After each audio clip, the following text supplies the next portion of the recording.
पांढरी खानमपूर येथील प्रवेशद्वाराला भारतरत्न डॉक्टर बाबासाहेब आंबेडकर यांचे नाव व प्रवेशद्वार बांधण्याच्या मागणीवरून अमरावती विभागीय आयुक्त कार्यालयासमोर सुरू असलेल्या ठिय्या आंदोलनाला हिंसक वळण लागलं। यामध्ये कार्यकर्त्यांसह अनेक पोलीस कर्मचारी सुद्धा जखमी झाले होते।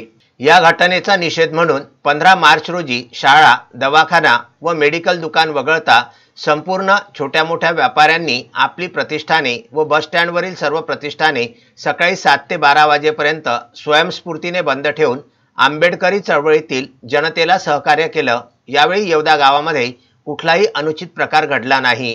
कायदा व सुव्यवस्था अबाधित राहण्याकरिता येवदा येथील ठाणेदार किरण आवटे यांनी कडक बंदोबस्त ठेवून सर्व परिस्थिती नियंत्रणात ठेवली होती। येवदा येथील आंबेडकर चळवळीची सर्व मित्रमंडळी व माजी उपसभापती पंचायत समिती दर्यापूर व त्यांच्या सहकाऱ्यांनी येवदा व्यापारी वर्गाचा बंद ठेवल्याबद्दल सहकार्य केल्याने त्यांचे आभार व्यक्त केले।